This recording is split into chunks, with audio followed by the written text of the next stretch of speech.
nome do Pai, do Filho e do Espírito Santo. Amém. Meu nome é William Ramalho.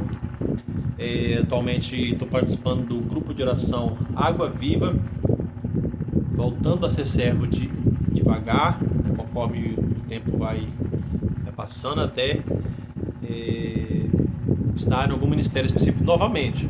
Mas como eu já preguei em minha história no grupo de oração Luz e Vida em Colorado do Oeste, eu estou praticando o exercício de anunciar a palavra de novo por vídeo, treinamento para recuperar aquilo que estava adormecido, os meus dons que Deus já tinha me dado, abençoado, que estava adormecido durante essa jornada de vida.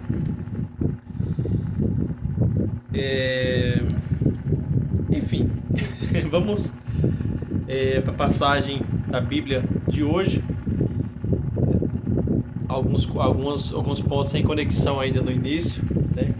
Mas vamos, com a graça de Deus, trabalhando para recuperar e conseguir alcançar o objetivo. O Evangelho de hoje está em Mateus capítulo 18, versículo 21 ao 35. E ele fala do perdão das ofensas.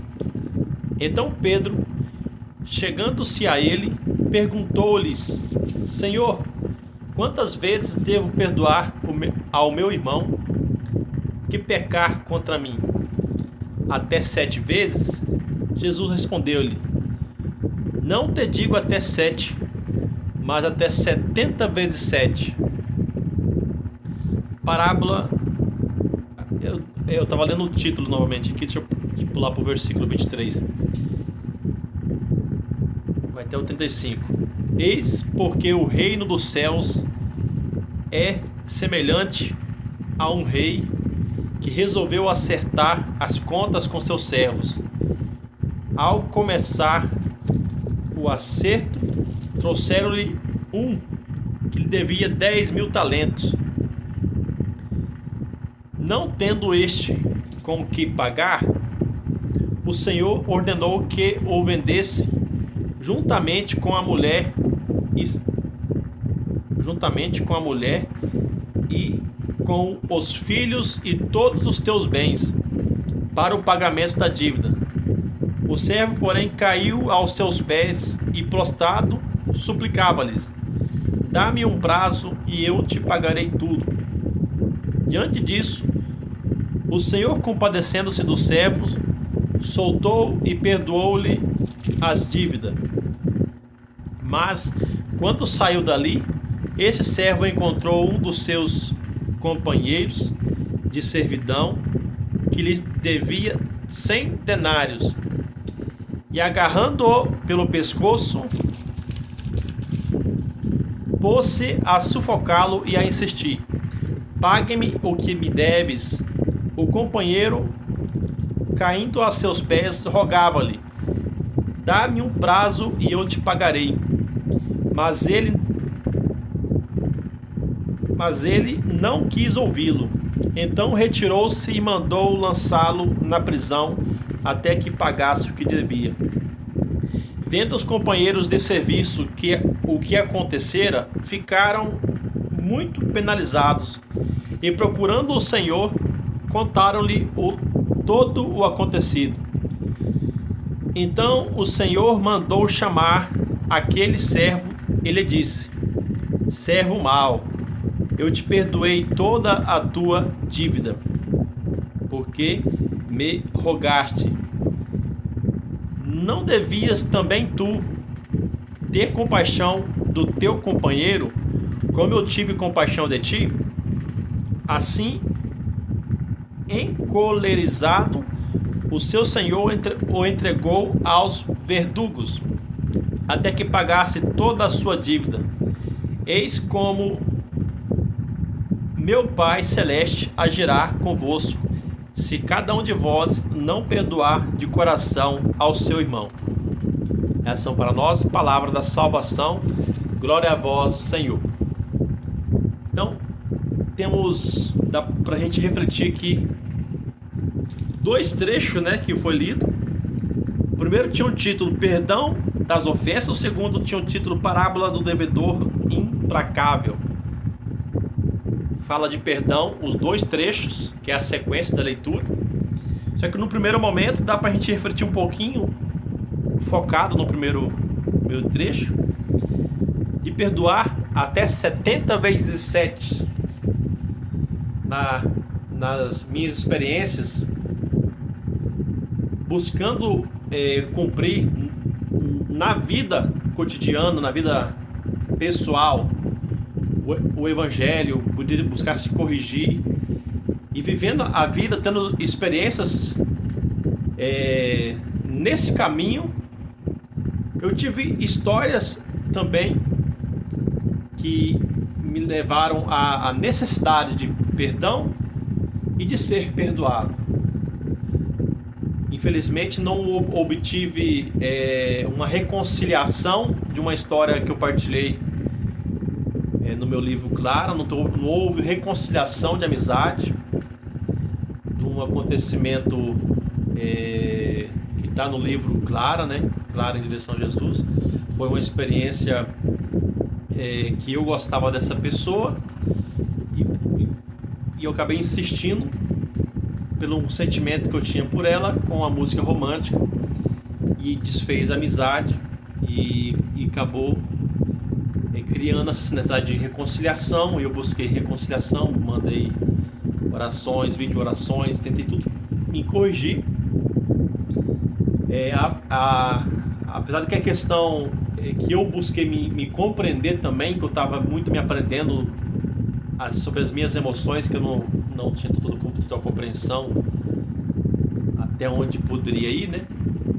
No último livro Clara, a última amada filosofal que eu escrevi, ainda soltou muito do que eu sentia por essa pessoa ainda, e acabou ficando, ao invés de passar por uma experiência que eu tinha gostado e eu continuar na missão normalmente, eu fiquei muito dolorido e não sabia como lidar com essa experiência que eu tive, com tudo que eu partilhei no livro, né? Que foi um autoestudo pessoal sobre perdão, sobre reconciliação que eu vivi, mas não houve uma abertura da outra pessoa para ter realmente a reconciliação, né? Mas graças a Deus, o sentimento que eu tive por ela, que provavelmente foi o motivo do afastamento, motivo, enfim, de que ela seguiu a missão dela. Então aquele sentimento passou. Foi uma euforia que eu tive ali, que durou 5 anos. Não tem uma explicação específica, mas eu era assim, né? E precisou de uma dor tão forte acontecer na minha vida para mim ser cortado e podado. Uma árvore que é podada, né? Fui podado nas minhas emoções também, para que eu aprendesse a lidar melhor nas futuras emoções, nas futuras reações que pudessem acontecer. Hoje eu evito muito de passar por aqueles que eu passei de novo, né? De se apaixonar, mesmo estando na missão, por alguém e cometer erros da minha parte com a pessoa. Eu consigo hoje cortar esse sentimento, essa carência que nós temos, muitos de nós temos, né? Por um relacionamento, por um casamento. Que se for para ter um casamento conforme a vontade de Deus, vai ser muito mais tranquilo do que das maneiras que a vida nos bate. Muito. A vida muitas vezes é muito dura com nós, mas ela está nos ensinando. E se a gente conseguir sair daquele momento de dor, de luto. Uma profissional uma vez falou comigo que eu estava vivendo um luto, um fim do amor não correspondido. Por isso que eu aí parou a missão, aí me afastava, tentava voltar de novo e depois me afastava de novo. Então eu estava vivendo luto que eu não conseguia mais reagir, ter emoção pelas coisas, uma espécie, uma depressãozinha leve, mas mais um desânimo, porque sofri tanto E aí não conseguia sorrir mais. Hoje estou sorrindo, graças a Deus. Passou esse tempo, não houve novas paixões desse tamanho, porque eu me compreendi muito. Então, por que eu estou contando esse trecho do testemunho?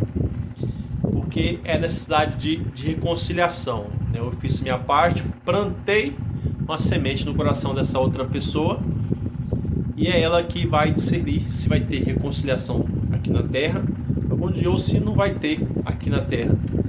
Enfim, a minha parte eu busquei fazer. Eu não podia aproximar dela também porque ela não permitia, então foi só comunicação por e-mail por e-mail.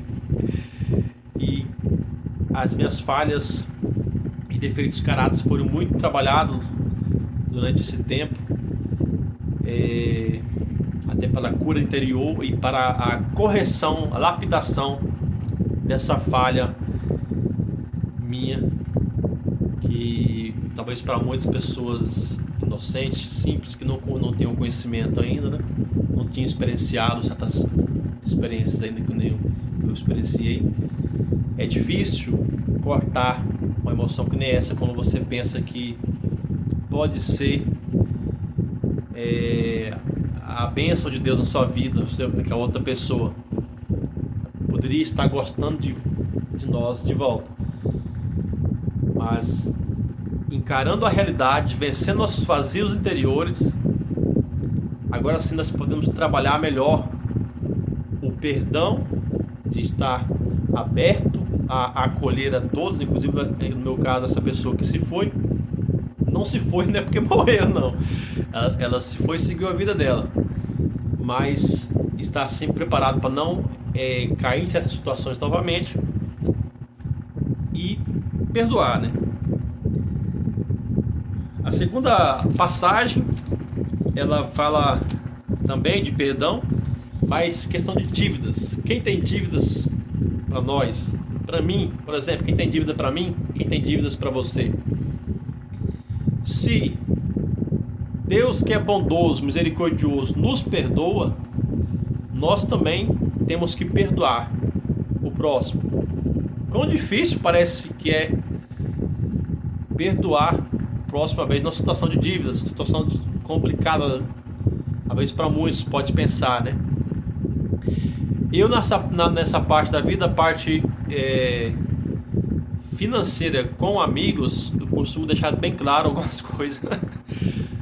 Organização, planejamento e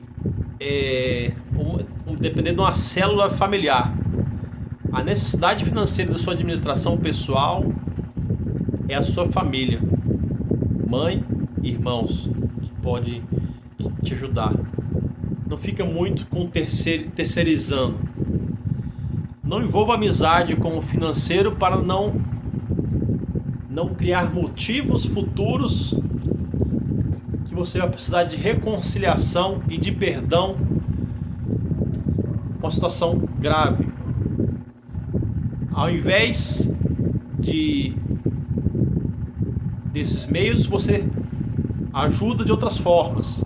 Se um irmão estiver precisando de financeiro, você ajuda a divulgar uma vaquinha e cada um doa o pouco que ele pode para aquele irmão, ao invés de empréstimos altos entre irmãos, que isso é uma situação muito complicada, que a administração de cada um financeira, ela pode ocorrer riscos. Assim como na minha vida pessoal eu tive riscos ao vender uma casa, era uma administração pessoal, eu estava com recursos da minha casa. Depois do trauma ali de relacionamento, do último trauma de relacionamento, porque trauma de relacionamento é o que eu mais tive na vida, eu investi errado o recurso da minha casa e perdi dinheiro meu mesmo. Mas se fosse de outro, imagina a dificuldade de reconciliação que nós iríamos passar,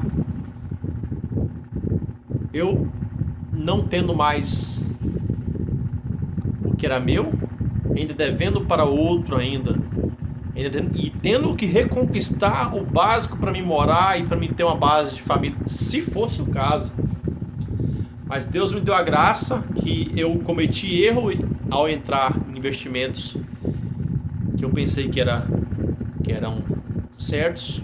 Não é investimentos errados, como se diz, proibidos por lei, não. São investimentos em criptoativos que eu entrei, falando claramente o que é esses investimentos, né? Criptoativos, criptomoedas.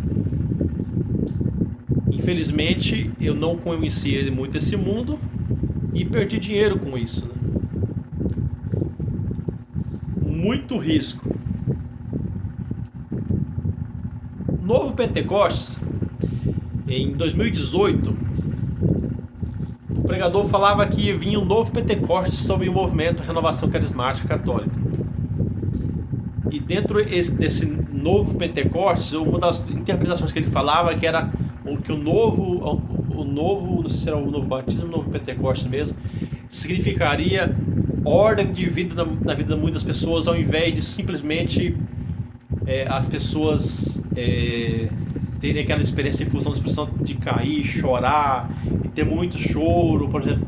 Às vezes não vai ter esse sinal, mas um dos sinais desse novo Pentecostes maior que nós estamos vivendo hoje é a ordem de vida. Então, pegando esse aprendizado sobre administração pessoal financeira, como que você gerir, ordena a sua vida para você não cair em situações de desentendimentos com dívidas, né? Porque essa passagem bíblica, ela falava com um e outro, estava devendo um ao outro, dívida, um pega um emprestado aqui, outro pega emprestado ali, um magoando o outro na situação, na hora de não pagar, né? E depois vem a maldade da falta do perdão. Não perdoo mais.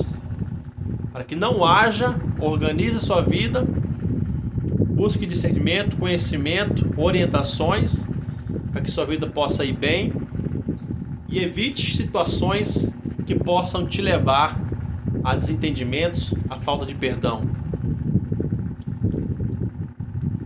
Acolhendo a reflexão da palavra que foi lida, que foi refletida, vamos clamar o Espírito Santo para que Ele nos dê o perdão, nos dê o amor, nos encha de graça, nos derrama o Pentecostes, uma nova infusão do Espírito Santo, que Ele sopra em nossos corações, onde nós estamos em nossas casas, que seja incendiado o nosso coração, o discernimento, o intelecto, para que possamos saber como conduzir, como gerir a nossa vida, como